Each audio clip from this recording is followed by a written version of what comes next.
To Down Adversity to Strength, I'm joined by Mary Turner Thompson, an author, speaker, and advocate whose life was turned upside down by one of the most extreme cases of deception imaginable. Mary believed she was in a committed relationship with a successful professional, raising children together and building a future. What she later discovered was that the man she trusted was living multiple double lives, manipulating, controlling, deceiving numerous women simultaneously. The truth revealed not just a betrayal, but a profound level of coercive control and psychological abuse. Mary's story is not just about fraud or infidelity, it's about gaslighting, identity erosion, and the long term psychological impact of being deceived by someone skilled at manipulation. Through her books and public work, she's become a leading voice on narcissistic abuse, coercive control, and the hidden trauma that often follows these relationships. In this conversation, Mary speaks honestly about the aftermath of discovering the truth, the toll it took on her mental health, and what it really takes to rebuild trust, identity, and safety after prolonged psychological abuse. This is a powerful discussion about deception, recovery, and reclaiming your sense of self after everything you believed in collapses. Mary, it's absolutely great to have you on the podcast. Thank you for coming on. I was just thinking that introduction it would make a great blurb for the back of my book. There's a lot on there. There's a lot to unpack. Yes. Yeah. And it's been great to connect with you because we sort of arranged this like a while ago there. So it's been Mhm. worth the wait to speak with you and hear your story there as well, because it's gone from one extreme to the other there. Take us back to the beginning. Where did your journey start? I suppose November 2000. So I was a single mum. I had a 1-year-old daughter, and I had a great job and a car, and I owned my own home, etc. And I was doing relatively well. But my friends all said, oh, you don't have love in your life. And there's this newfangled thing called internet dating. Why don't you try it? And so I think the expression that one of my friends said was, "What could possibly go wrong?" It's like, so I thought, oh, I'll try it, and I did for I met about 3 guys and just thought, oh, this is not for me. It's not working. And then I got an email out of the blue from somebody. Unbeknownst to me, the site at the time kept my profile up, even though I cancelled my account. So I got this email from this guy who said, no, he's mixed race and American and infertile because of a bad bout of mumps as a child. Yeah, we just got talking. And that's where everything changed. So there's that starting point, or there's the starting point when I found out the truth. With the starting point where it's like, well, this actually seems good then. What's going, have I finally met somebody that could be like, you know, a possible like long-term relationship? Is this the person of my dreams? Yeah. I mean, I think the odd thing about it was that he wasn't the perfect relationship. He wasn't the man of my dreams. He was like, yeah, he was all right. He was all right, But all the way through the relationship, he was the one that was kind of pulling me forward. It wasn't like I was like, I found the one, I wasn't overly enthusiastic. It was him that was kind of almost to the point that I was slightly off balance because he was.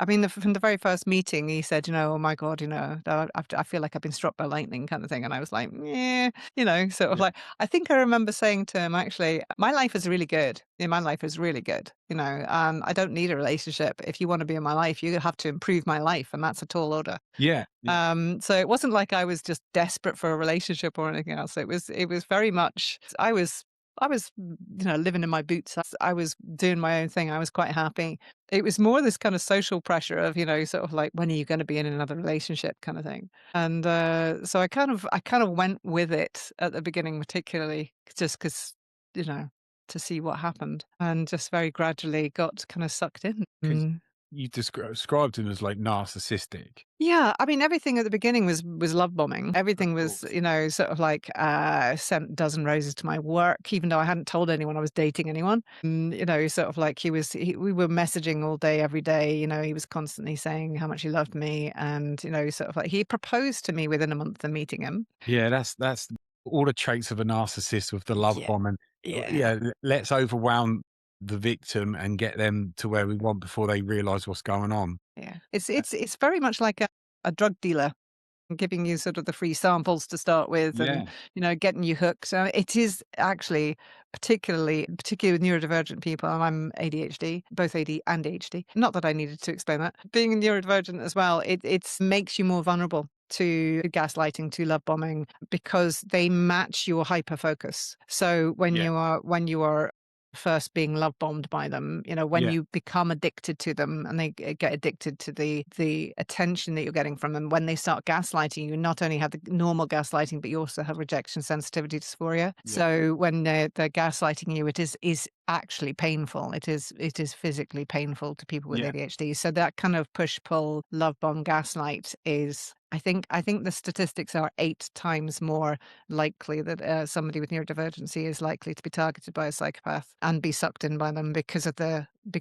Yeah, and it's like with me as a therapist, people come to me and they start telling me a little bit about their self, and you kind of a lot of times you have an idea of what they're likely to have gone through and how it's going to have affected them, just because you follow patterns, you understand certain things there as well. And with the narcissist, they're very clever at that there as well, and they can find your vulnerabilities and then Mm, play on that. And then, as you know, they try and mirror you, and it's suddenly you got a soulmate which you never knew existed, didn't even yeah. believe in it, you know.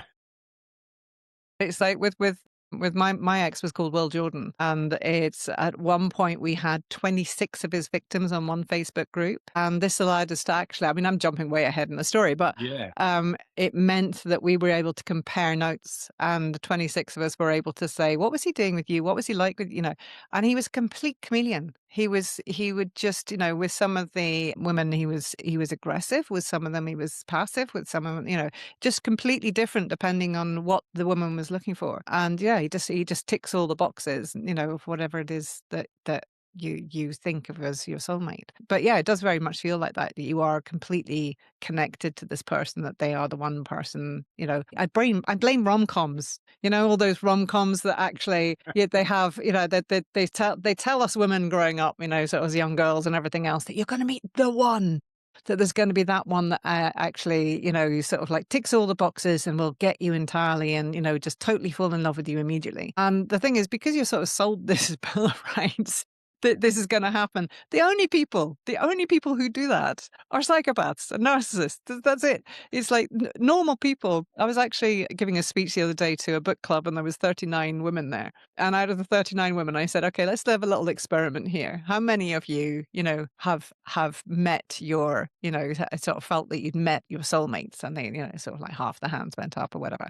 And I said, and how many of them turned out to be complete narcissists and psychopaths? And it's like, so half the hands went down, right? And I said, right, out of the ones that didn't turn out to be narcissists and psychopaths, right? The hands up again. How many of you actually felt bowled over at the start? How many of you actually felt that spark, that rom-com kind of feeling? Yeah. None.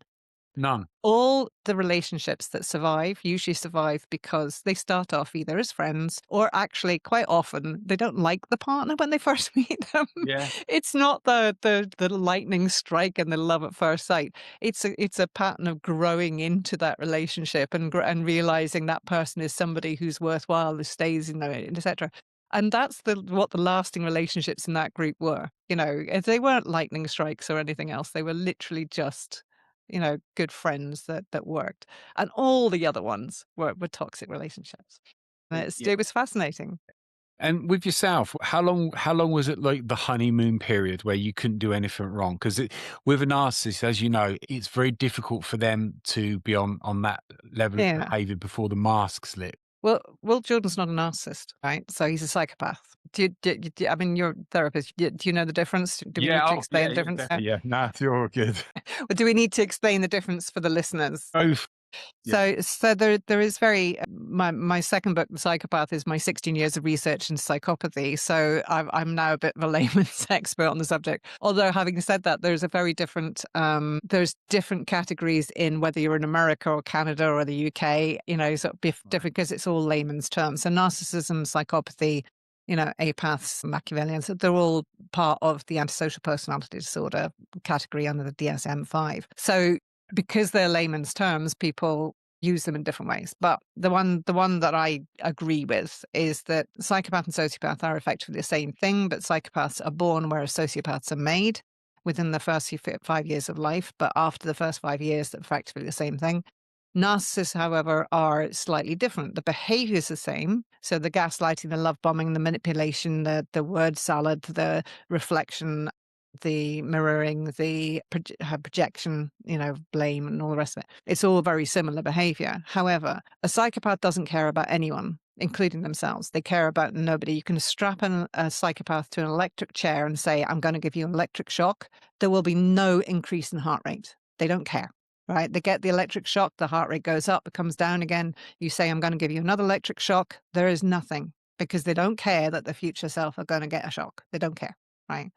And I can tell you stories about my psychopath, about how that was proved as well physically. With a neurotypical person, with a normal person, you put them in an electric chair, the heart rate would jump up as soon as you say you're going to get pain. The heart rate would start going up because the anxiety goes up. And as soon as they've had the pain, the second time it'll go up even faster because they know exactly how much pain it's going to be. Yeah. With the psychopath, nothing, right?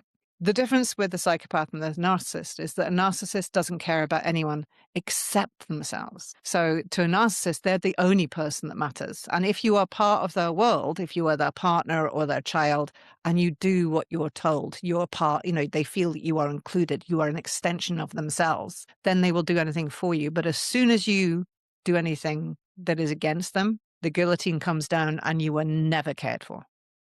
Right, the discard, etc. They don't feel any pain at having lost you because you are now no longer attached to them.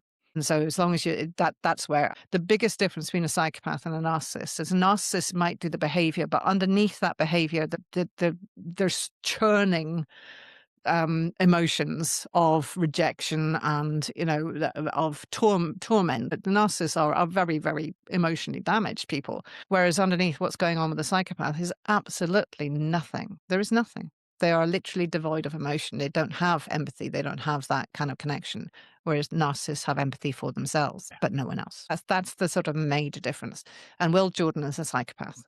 So his sort of, it's not because he was damaged or anything else. He's literally wired that way. He doesn't have empathy, remorse, guilt, or anything like that. So to him, all the people around him, all the women, all the children, everything are Sims characters. They're just like ants farm or anything else. He's just moving one to one place to another. He's impregnating one. He's, seeing if he can make one commit suicide. He's just moving the pieces like a puppet master, trying to sort of get the, and the other thing, and this is the biggest thing that drives psychopaths, is boredom, because nothing stimulates them except for nearly cutting the ties of those strings to the puppets and then seeing if the puppets can get out of it and trying to pull them back under control. That's entertainment. So that was basically what my ex was. When did you realize something's not right here? Because there's falling out with your partner, having arguments or whatever, them having a go at you vice versa, whatever.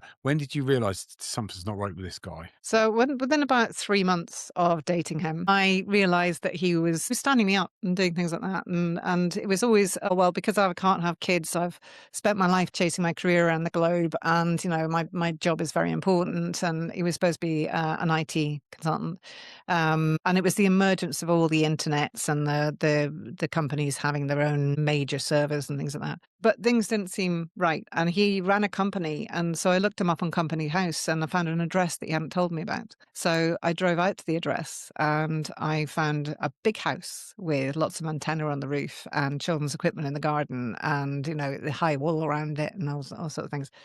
And I didn't go and knock on the door. And so I came back home and I rang him and I said, I assumed he was married with kids, that he'd lied to me. So I sort of said, I've been out to this house. And he said, hold everything, I'll be there shortly. And so he turned up within 6 hours. He was working in Manchester at the time. So that was quite a drive. And he turned up and he said, I've got something to tell you. Just hold off with the questions till the end. And then you can ask me anything you like. But everything I tell you is going to be proved in time. So you don't have to believe it right now, but just hear me out.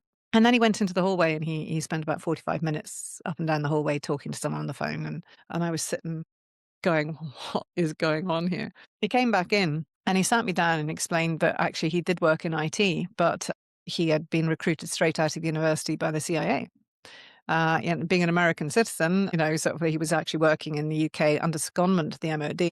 and that, he'd taken that time to get permission to speak to me and tell me what was going on. And I'm just, what? And while he's telling me all this stuff and having been told not to ask questions to the end, my phone, it was one of those old blue Nokia phones, was Yeah, yeah, beeping with yeah. SIM update and MOD relay and ODCI relay, which is the official Department of Central Intelligence, more commonly known as the CIA, and all these things. And it was the days when your phones only had numbers on it, it didn't have Yeah. letters. So my phone was doing this and I'm looking at that and looking at him going, what is going on? This was just like, I didn't believe him straight away. I didn't go, "Oh, okay." It wasn't like, Okay, "Hey, you should have baby, I'm a said. spy."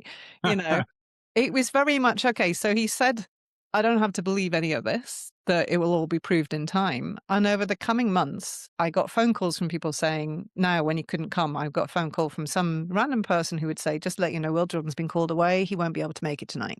I got messages from MOD. He got paid in money packets, was stamped with the MOD. He carried a gun.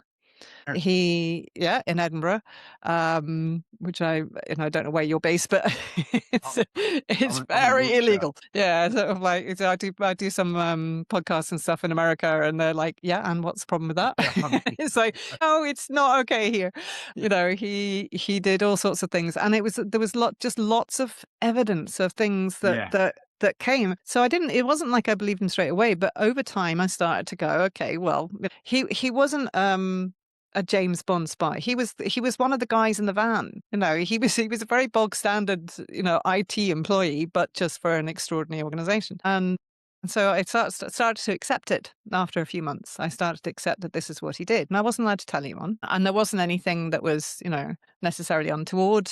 There was a few things that happened, like I got followed, and it's sort of like there was times that I was, that this is really things started to get very strange in life. But for the next 4 years, we got married 2 years later. We got pregnant. His parents rang me to say how pleased they were to have their first grandchild because they knew he was infertile, couldn't have kids. And then we tried for another baby, and we got to get pregnant again, had another child in 2005. So one in 2002, one in 2005. We got married in 2002.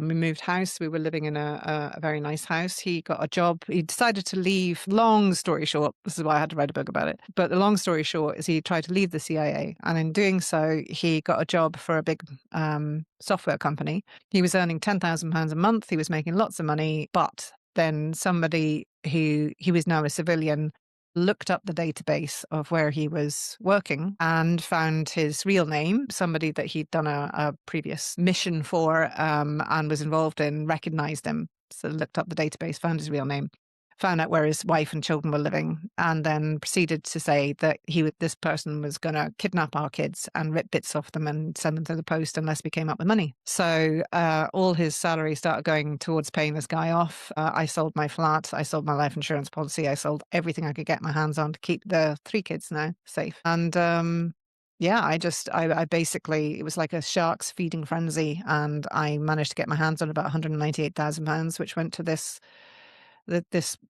shadowy organization that were threatening us, who had brought down the Twin Towers and done all sorts of things. It was hell on earth. He got me a taser to help me defend myself and against shadowy people that would come into the house. I didn't sleep. I didn't eat properly. All I was doing was putting one foot in front of the other. It was emotional, psychological, financial torture. I was turning up. This is one thing I'm not proud of, but it gives you an idea. I was turning up at my mum's house and friends' houses with the children when I knew that they would be making supper, making tea, so that my kids would get fed, because every penny I had was going towards this, and I couldn't tell anyone. Couldn't tell anyone what was going.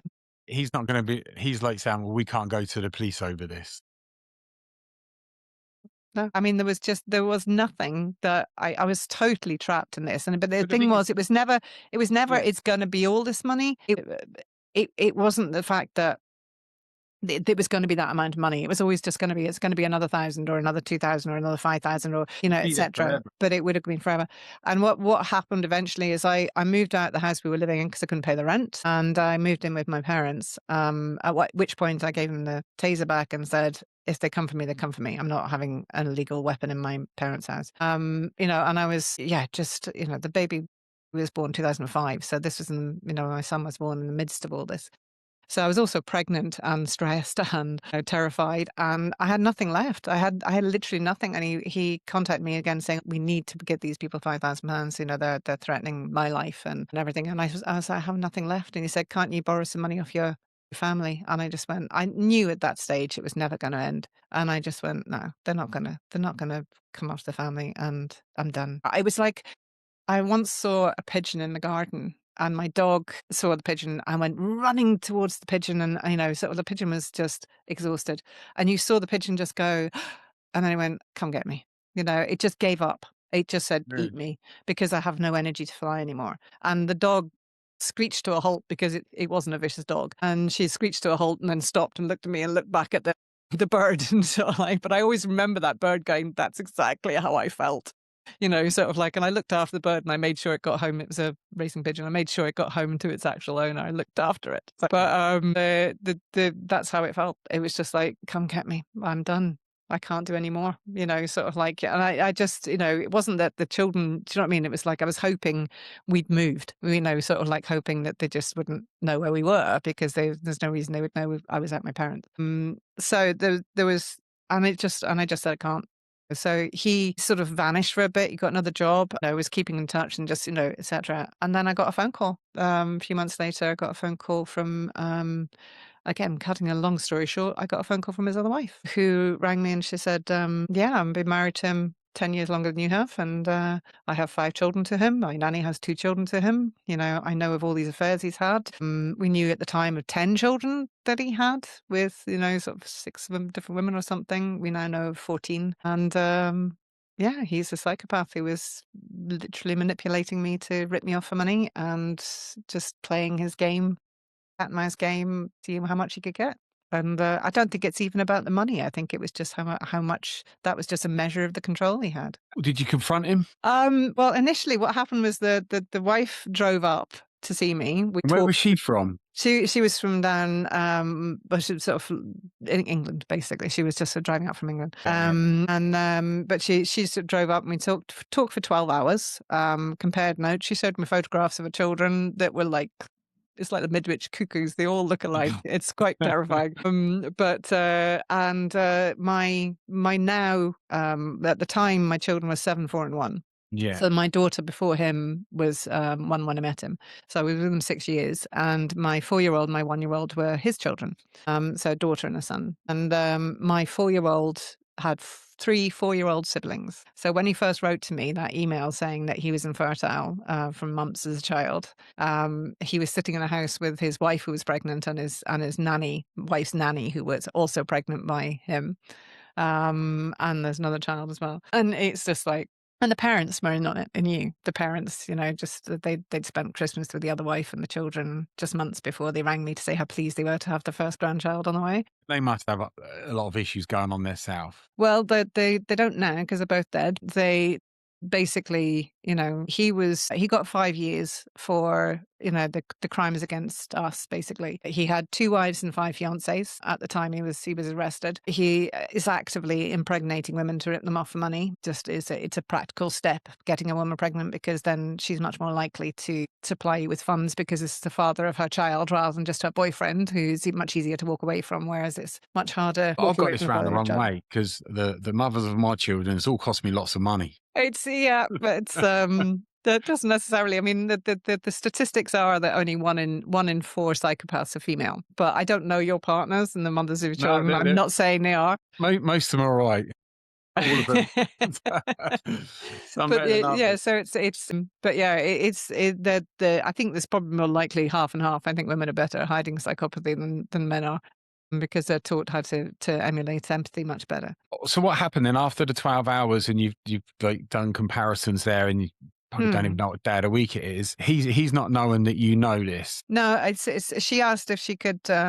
She asked if she could go back and get the children away from him before I let him know. She left about, I don't know, she left about 6 o'clock in the morning or 5:30 in the morning. I mean, we talked for a long time, and when she left, I just sat on the bed and I texted him. I thought dumping him by text was appropriate. What did you say? But no, like, just, sort of like kind of, and I just basically said, no, I'm It's quite clear what the situation is to me now, and I'm basically I'm done, And but I didn't tell him I'd met his wife or anything Yeah, else, yeah. and so it was I mean, he was frantic. He was just like, no, no, no, we need to talk, we need to talk, and was trying to phone me, and I wouldn't answer the phone, and he was like, look, I'll come home and we'll talk about this. You can't do this. And he went through everything. He went through being angry. He went through being hurt. He went through, all sorts of things. The whole gambit of it, and then he would come back. And then I got a message, sort of about, I don't know, sort of like 6, 7, 8 hours later. She had walked through the door and immediately told him, that we had been, that where she'd been and what had happened. And so his tack entirely changed to being, you don't understand. She's not well. She's, she's only after the money. She's this, that, and the other. She's, she's not really my wife. She's, these aren't my children. They're her children. I'm just the stepdad. I mean, you went through everything, and it constantly saying, I'll come home and I'll talk. I was really worried that he was going to turn up on the doorstep. And then I realized that if you agree to see him, then you are agreeing that there's something he can say that will pull it back again, that will allow him back in. This is a psychopath's joy of being able to pull you back in. And so it was like me not agreeing to see him meant there was nothing he could say. There was nothing that was going to change my mind. So I just kept saying, no, no, no, don't come. And so eventually I realized that he wasn't going to just turn up, because he would just be on the back foot. So that sort of gave me a bit of peace in that sense. But yeah, it's like he was arrested. He was charged. It turned out not only was he charged with bigamy, he was charged with fraud because he defrauded one of his fiancées out of £5,000. He was charged with carrying a weapon because he had the taser in his car when he was arrested. And he was also charged with not registering his address under the Sex Offenders Act, because it also turned out he was a convicted paedophile. Anything else you've missed out? One of the definitions of a psychopath is the fact that they are, there's a thing called the psychopath checklist, which is something that Right. Dr. Robert Hare devised. And it's a Yeah. 20 statement thing that says, pathological liar, grandiose sense of Yeah, yeah, self-worth, yeah, yeah. one of the things is criminally versatile. And it's like, yep. Another one is many marital relationships, juvenile delinquency. Yep. And it's like, it's marked at 0, 1, or 2. So 0 is not at all, 1 is a little bit, and 2 is definitely. And, so the maximum you can get is 40 out of 40. Will Jordan was assessed in the USA after he was deported from jail. He got 5 years. After he was deported from jail, he was assessed in the USA in absentia, because it's one of the only mental conditions, that narcissism, that you have to be diagnosed in absentia, because if you won't tell the truth to any of the questions, so they have to diagnose it from afar. And so yeah, in his case they assessed him and he got 40 out of 40. When you know the truth. When I was with him, I would have given him, looking at the list, I would have given him 0 out of 40. Yeah, of Because course. I wouldn't have said he was a liar. I wouldn't have said he was, had many marital relationships. I wouldn't have said he was grandiose, etc. So, yeah, so he is diagnosed psychopath.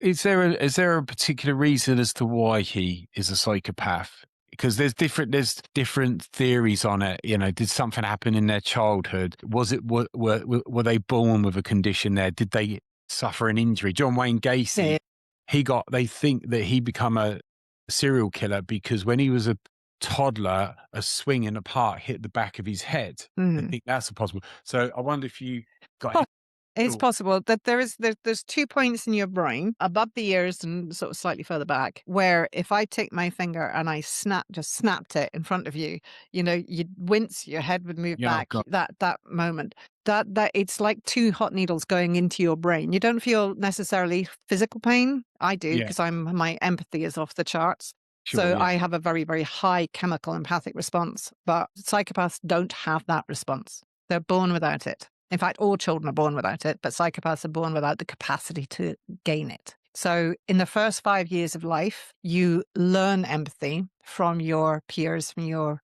connections with other people around you. So in the first 5 years of life, that empathy is learnt. So as a baby, you have no empathy. I am hungry, I cry, etc. yeah, You don't empathize with other people. But as you become a toddler, you'll have seen a toddler coming up and just, somebody's crying and they'll come up and they'll just, they're learning empathy because they've got that human connection with people.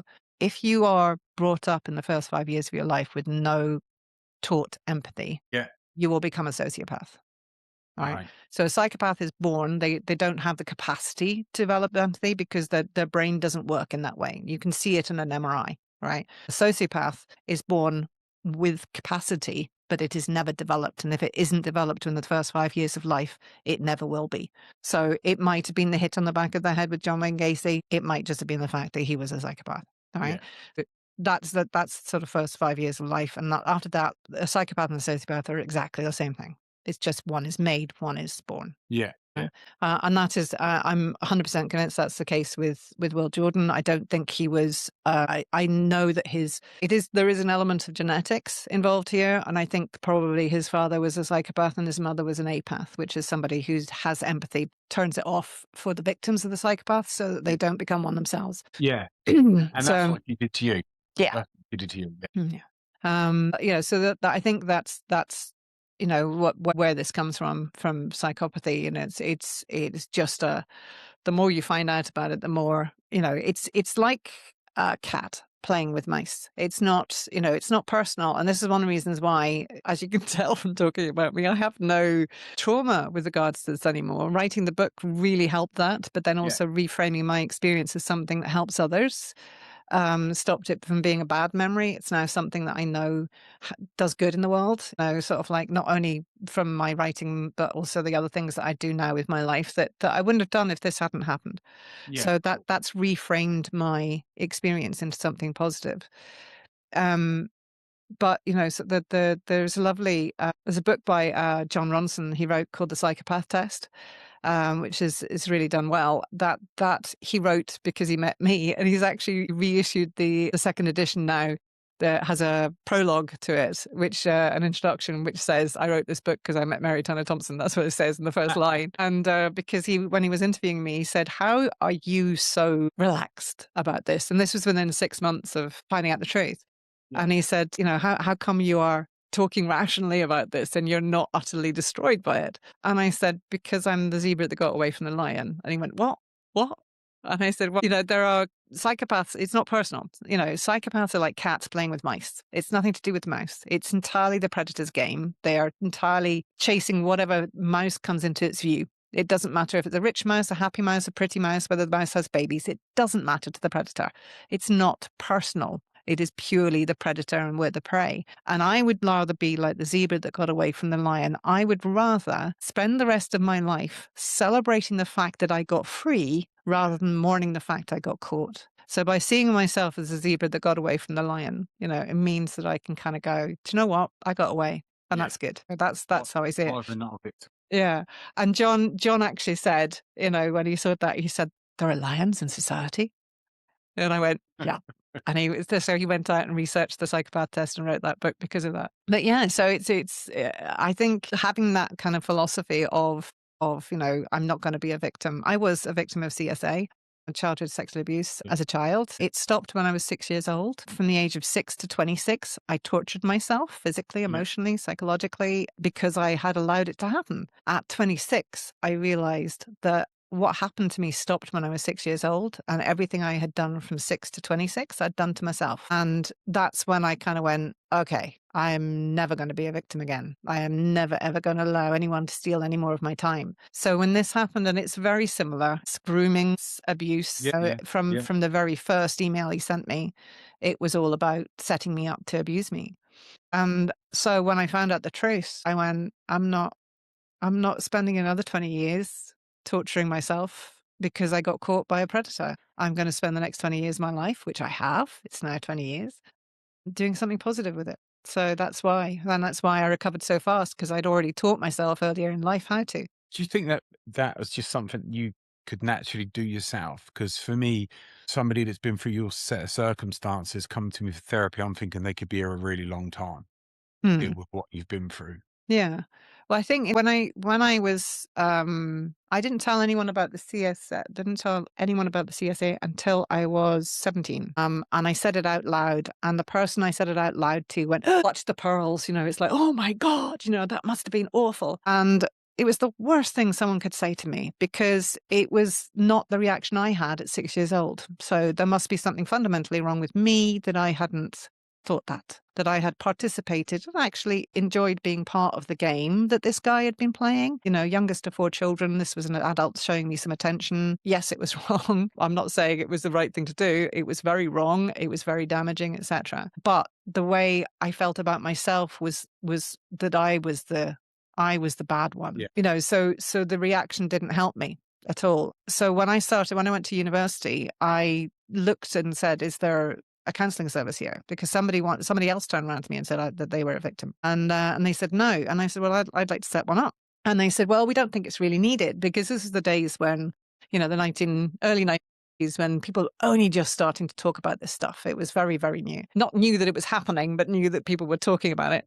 And so, yeah, they've initially said, you know, oh, no, we don't need it. And I said, well, I'm going to do it. So I can either do it under the university or not. And so I started counseling people, not in a official way, but just saying, I'm here. It happened to me. If you want to talk about it, come and talk about it. And so many people came. And, you know, sort of like, and the one thing I knew not to do was to clutch my pearls and go, you know, so just, I've always been, you know, that way. And I've always, you know, I've had so many people. I've volunteered for a charity, which helped people. It's called Help to Move On, which was talking, and the stories I've heard, you know, just horrifying, you know, and it made me feel like I was normal. That, you know, I was talking to these people, knowing that other people had been through the same thing, made me realize, you know, that my reactions and my thought processes and what I'd been through was normal. But it still took me another 8 years or whatever of doing that and talking to people, reading the books. Mental health is not magic.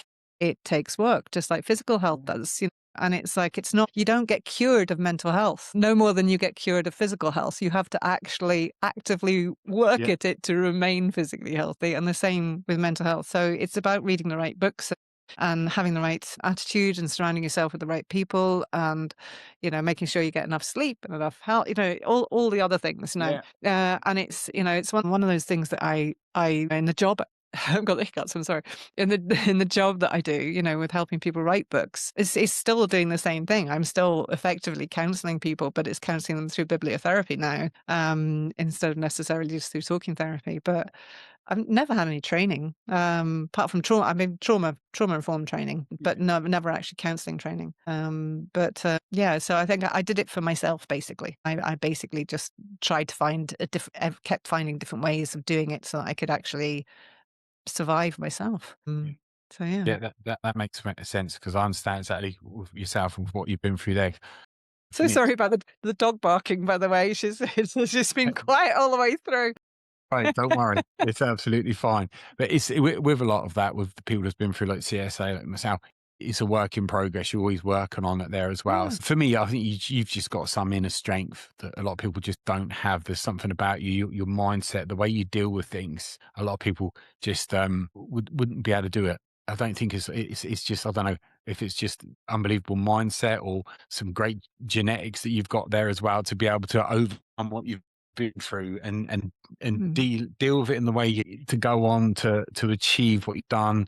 You know, an amazing published. You've done amazing with your life there. Obviously, an author, sold thousands of copies of your books there as well, helping people get their books published, and documentaries on yourself, series.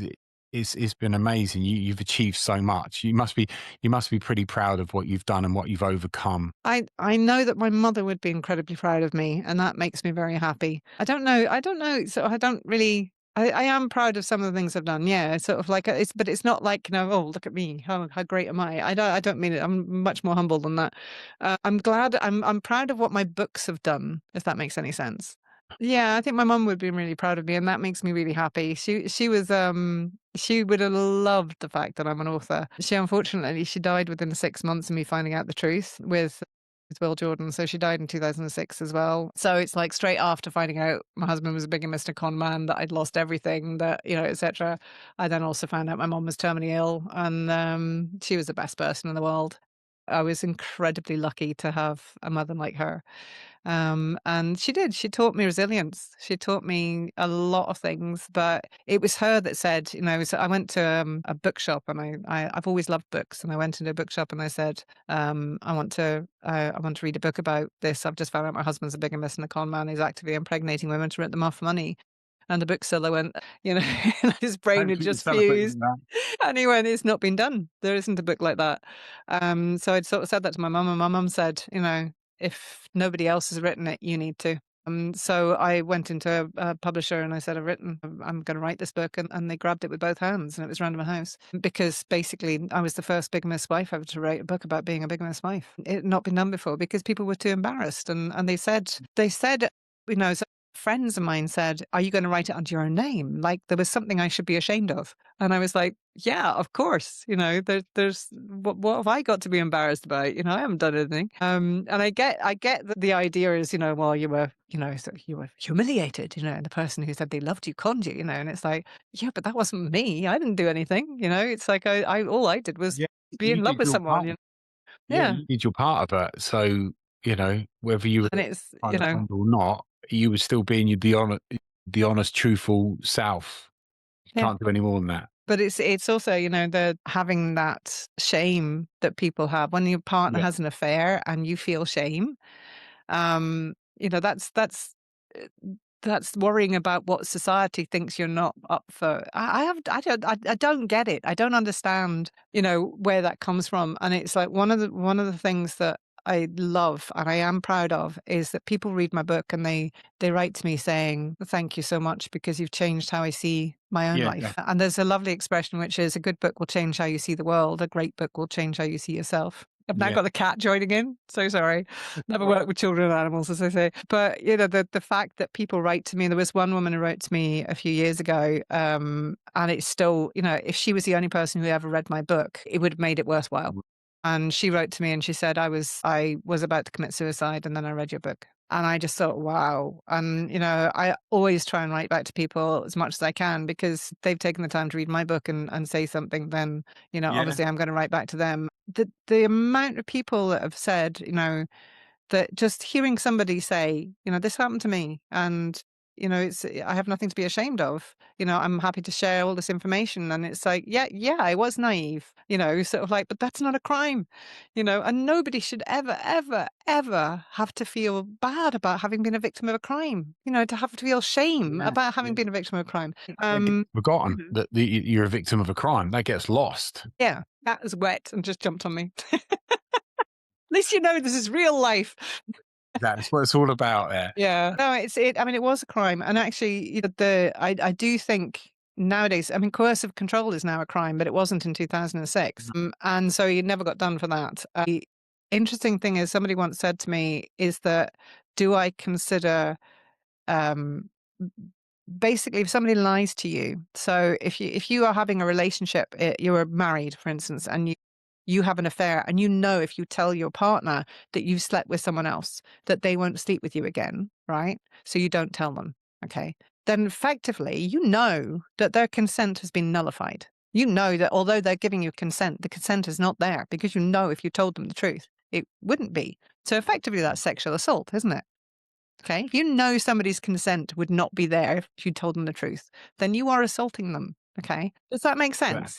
Yeah. Yeah, It's not it doesn't illegal make though. sense. No, but yeah, exactly. Yeah. I It, understand that. Yeah.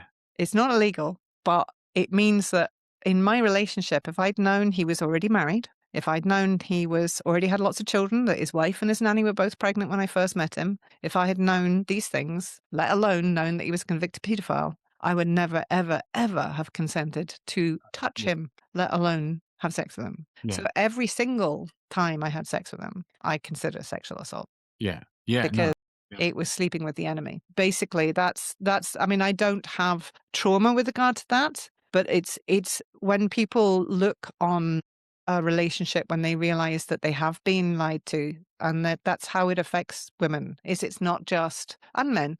It's not just the fact that you've been lied to. It's the fact that you gave consent because of those lies. So you have given access to your most intimate Yeah. emotions and body to somebody who actually wasn't honest, wasn't true, and it, you know, so your consent wasn't given freely. So there's that added layer, but that was never a crime, and I think it should be a crime personally. You know, to lie to that extent, to get, you know, to impregnate someone, to rip them off for money, that should be a crime, and it's not. Yeah. It's all part of a. grand scheme of manipulation there as well. So for me, the most important thing is that the guy is sent to prison, and his wife was able to move on with her life, and you've done what you've done, Mm. which is like probably above and beyond, really, as well. Yeah, I mean, we've got him sent to prison again a couple of times since then, because when he came out of jail and he was deported back to the USA, where he's from, he was back in doing it within 2 weeks Yeah, of getting out. So we got him put back in jail in 2014 for 3 years. We got him put back in jail when we did the documentary series. I went over to the USA and met some of the victims. So because I went public with my story, I was the first person. So people talk about doing the due diligence. When I looked him up in 2000, which wasn't even Google, it was literally you had to do the yeah, search engine speak, but there was nothing to find because nobody had gone public with the story. So when I went public with the story, when he was deported, people started finding out his real name because he uses a fake one now. But they find out the real name. They look him up. They found my book. They found me. I introduced them to the other victims on the Facebook group of his victims. And they got a really grounded story of everybody's background. So it wasn't just one person who was saying, "Oh, this is my ex and he's like this." It was a whole group. And so that they were able to get a lot of information. And one of the victims, Michelle, she in the USA, she actually got we set her up with hidden cameras, and she got him on camera and admitting to all the things and that he'd done. And so he took a plea deal that did 3 years there. But then, when we went over in 2023 to do the filming for the ITVX documentary series, The Other Mrs. Jordan, which I think is still available on ITVX if anyone wants to watch it. yeah, But we caught him again doing the same thing again. And he's currently in jail in New York State doing 2 to 4 years. And so we don't know if he's still there or not, but that's the theory. So, but yeah, and for the rest of his life, as long as he lives, there'll be people contacting me saying, I'm another victim of his. I got another one couple of months ago, who just found out the truth. And we know of 14 children, 26 victims. There's more likely 40 children, yeah, and there's hundreds of victims. It's it's interesting. It's going to be a lifelong thing, but yeah. especially for my kids who have more and more siblings coming out of the woodwork at it all these times. Yeah, no, that part I understand. Having over 1,000 half brothers and sisters, and new ones just keep appearing and stuff. You don't look like my kids though, so it's not the same guy. But I No, think you do beat my children for brothers and sisters. Yeah. yeah, it's just I mean that's hence why I'm writing my story there as well, because Yeah. to have like a biological father who was just a donor, but he did it sort of like 3 or 4 Prolifically. times a Yeah. week.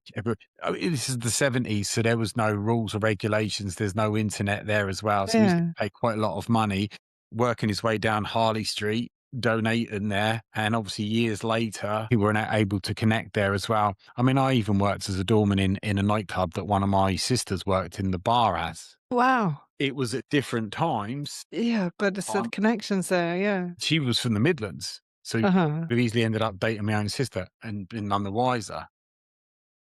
Or would I have Yeah. not? Because what do I know? And parents were told back then just to lie. Get that whoever who's meant to be the actual father, find a picture of a donor that looks as similar to them as possible. But when I spoke to like a lot of my siblings, some of them had no idea, some of them really suspected lots of things, and there was always like somebody's hair color's a bit different. So there's a long lost uncle that nobody's ever seen that they look just like him. And there's all these things that just didn't make sense. And then obviously when it comes out, they realize that the person that is meant to be their biological father is not their father.